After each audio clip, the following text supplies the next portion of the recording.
Hey, what's going on, guys? It's your boy Kieran Rodriguez, repping out for the 518. You already know what it is. Happy Tuesday to all you guys today. Yeah, I got that nice haircut, I know. Alright, so today we're gonna talk about Tim Duncan's retirement. Goodbye to the greatest power forward that I can say hands down is one of the best power forwards that no man can ever say that he is not hands down one of the best power forwards known to the NBA. I think he announced his retirement today or yesterday. But congratulations to you, Tim Duncan. You got 5 rings, just like Kobe. What's crazy to know is that I'm really surprised that when I was growing up during the 90s, Tim Duncan was that type of guy to actually come out with a winning to come out with a winning attitude and to bring flavor into the NBA. But it's also crazy that Michael Jordan, during that time frame, when he was reaching to the end of his prime, Tim Duncan took over. So like, it's just kind of weird, because it's like, you know, like I've always said in like a couple of other videos, that the NBA is like rigged and things of that nature. But when you really look at it, it's like the type of cheese that you see now is a lot different back in the 80s and 90s, because technically the elbow check rule wasn't really checked out to be that way. It's like, you know, we could play a game of basketball right now and we could have a really good time playing ball, but then it's like when it gets down to that final minute, it's like, okay, niggas is really gonna try to win for the game.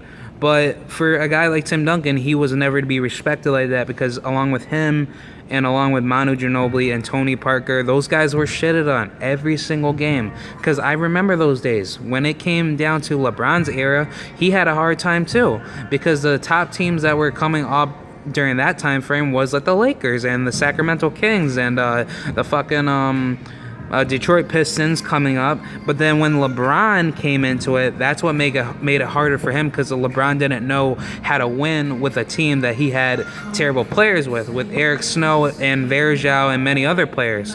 So let's try to get it to that point of view right there. Tim Duncan, on the other hand, had led his team to a finals many times. So yes, I can understand why the Spurs got played over in so many games and in so many series against the Rockets, the Lakers, like you name it. You know, the Spurs, they have always been a growing dynasty, like, you know, type team. But I've always wanted to see Tim Duncan go for that final ring, just to be up there with Jordan. Because I felt like in my own eyes that Tim Duncan, he was a good player too. He was just like Michael Jordan, but not to the level like MJ, but he can actually be tied with him. But let's talk about his stats. Let's see, he definitely averaged over, I want to say maybe up to 500 to almost 600 double-doubles, right? 5 rings.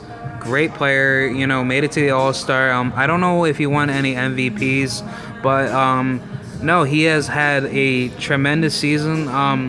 My only one concern is just like, why do it at this time frame? Like, yes, I understand, like, you wanted to go down as like maybe 6 rings or 7 rings just to beat the Bulls, but now that I think about it, I think it's maybe time to say goodbye to the great, you know, legends that have actually been there, done that in my generation from the 90s up until now.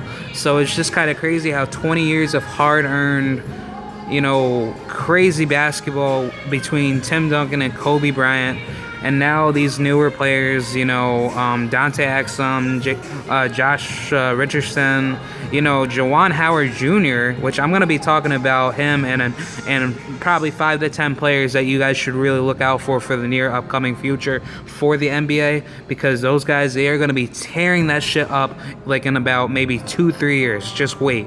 But just to conclude, Tim Duncan, love you, man. You were the best power forward ever.